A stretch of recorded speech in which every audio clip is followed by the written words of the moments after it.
Hello, Professor Lovelace, Mitch, and Susan. My name is Jordan Cathcart. I'm going to take you on a virtual tour of Aboriginal place and space in my hometown of Belleville, Ontario, as well as the nearby Tyendinaga Mohawk Territory.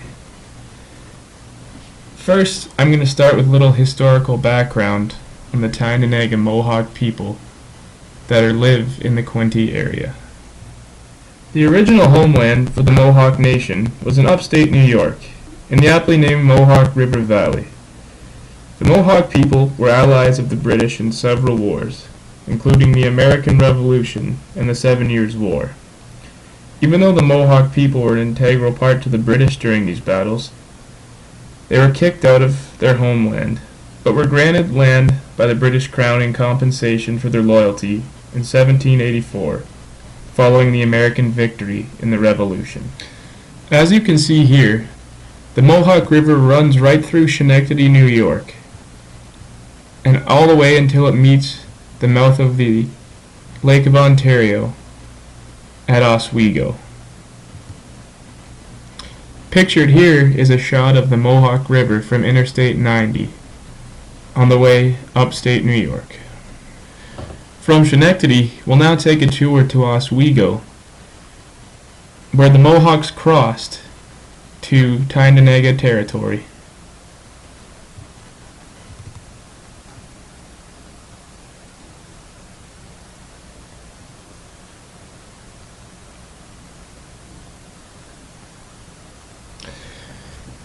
From Oswego, we'll now cross to Mohawk Landing in the Tyendinaga Mohawk territory.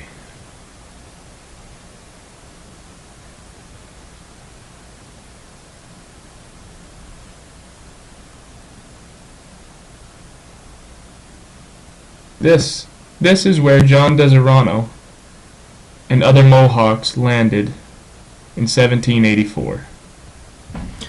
Pictured here is the site where the canoes landed in 1784.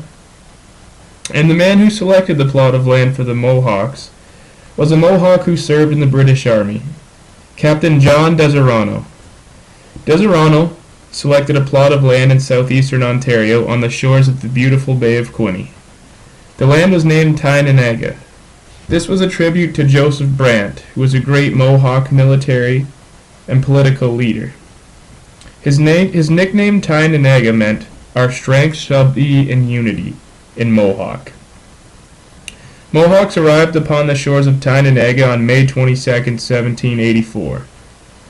The shore where Deserano arrived is commemorated with a cross, as you see here. This cross will forever commemorate the memory of the canoe landings on Tyendinaga Mohawk territory. Shortly after, a church was built by the Mohawk people near the shore for a place to worship. The first official settlement in Tyendinaga territory was said to be of 20 families and around 100 people. The community was named Asukanosk, a village that is now part of modern-day Belleville, but has since been renamed Thurlow. Here's a nice look at the church right here. Next I will take you to Thurlow, home of the first settlement that John Deserano and 20 other families settled.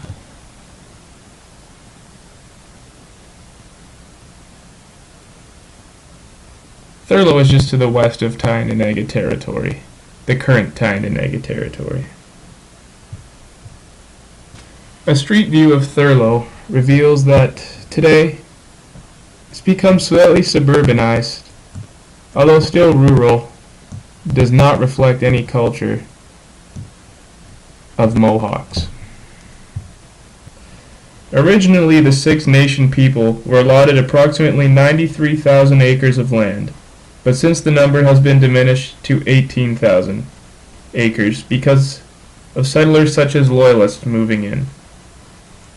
The British Crown officially allotted the Loyalist land in Treaty 3 in 1793, removing Mohawks from their original settlement and moving them farther east where the Tyendinaga border currently is. Tyendinaga on the Bay of Quinte holds a sacred place for many members of the Iroquois Confederacy, as it is said to be the birthplace of the Peacemaker, who is said to have brought the Five Nations, the Mohawk, the Oneida, the Onondaga, Cayuga, and Seneca nations, to peace, as they were at war earlier in their history. The Peacemaker is remembered as the white pine that stands above all, and the inspiration for the Six Nations Confederacy flag that flies proudly around Tyendinaga. Pictured here is the Six Nations Confederacy flag flying proudly adjacent to the Mohawk landing. For a better look at the Confederacy flag, you can see the white pine representing the Peacemaker in the middle of the Six Nations Confederacy flag.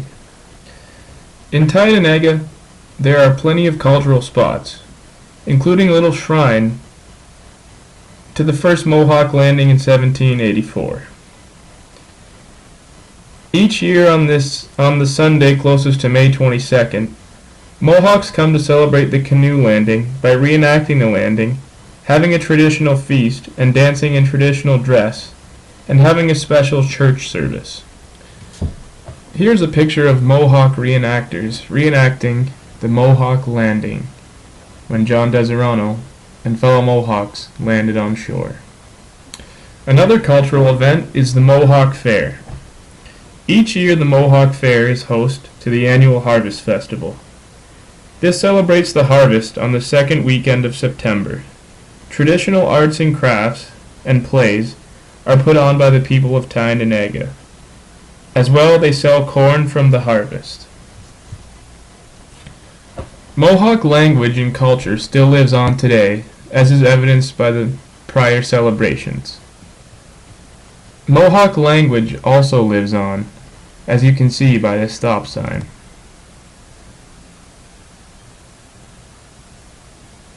The stop sign located just outside of Shannonville on Mohawk territory.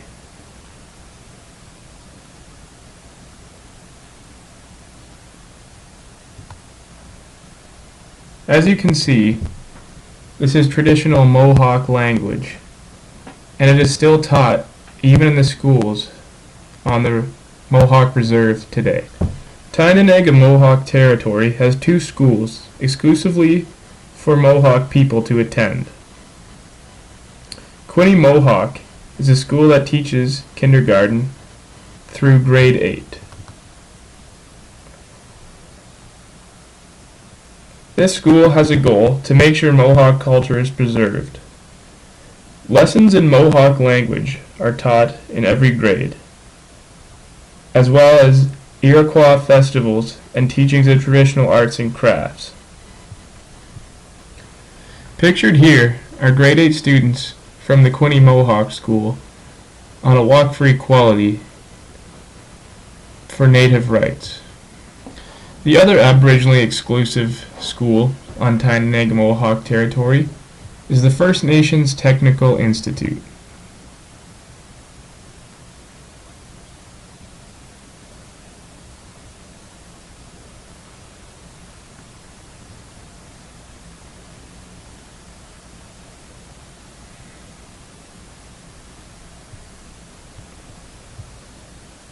The First Nations Technical Institute is a post-secondary institution, and that is Mohawk owned and operated. It was opened in 1985 to provide better access to post-secondary school education for the Tyendinaga Mohawks.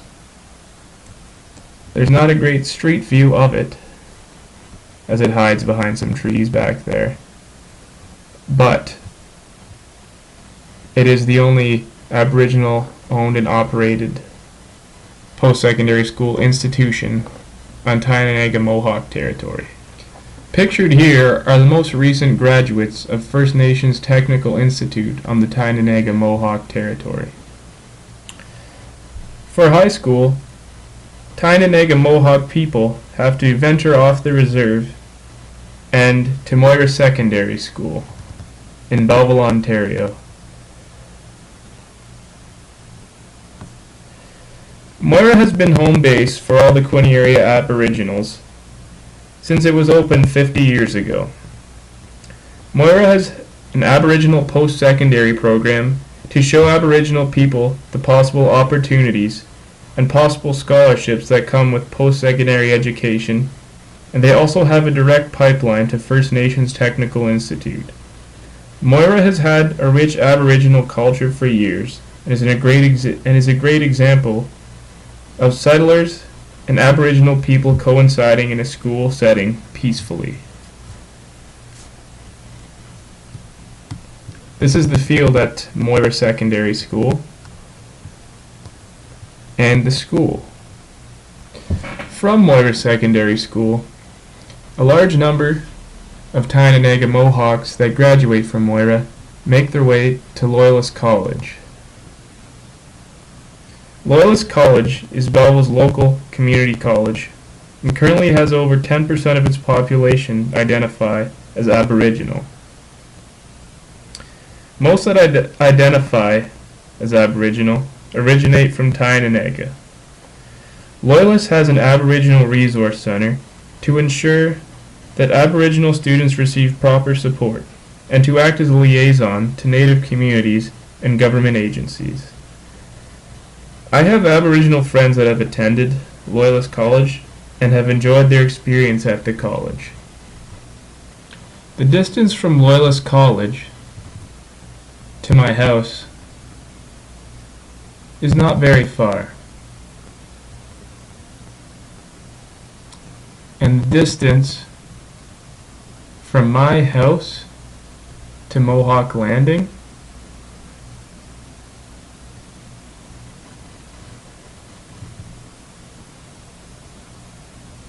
only minutes.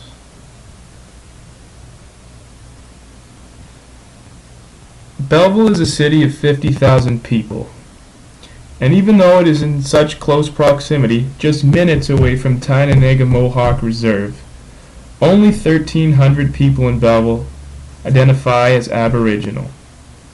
I believe this has to do with the misunderstanding that the settlers of Belleville have towards the Mohawk people.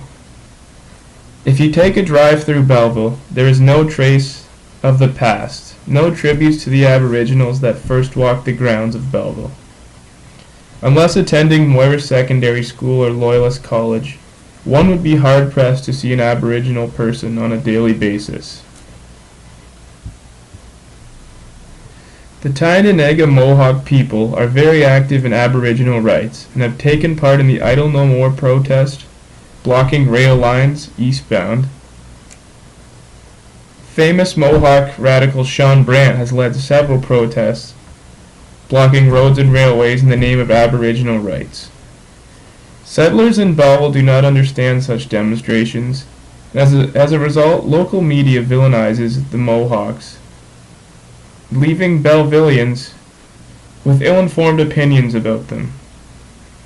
It seems to be a tale of unacceptance between Bellevillians and Tyendinaga Mohawk people, and it's a shame that Belleville does not want to celebrate its Aboriginal roots. Overall, I hope this virtual tour can help inform my fellow Bellevillians of the Aboriginal roots of the city. I hope it helps them gain an understanding of the culture and practices of our fellow Quinte area neighbors in Tyendinaga. I want to show the people of my great city how we should celebrate our neighbors and the Aboriginal culture that Belleville left behind years ago. I want to get rid of misconceptions and show Bellevillians how Tyendinaga Mohawk people aren't just there to demonstrate and protest, but are people immersed in their culture.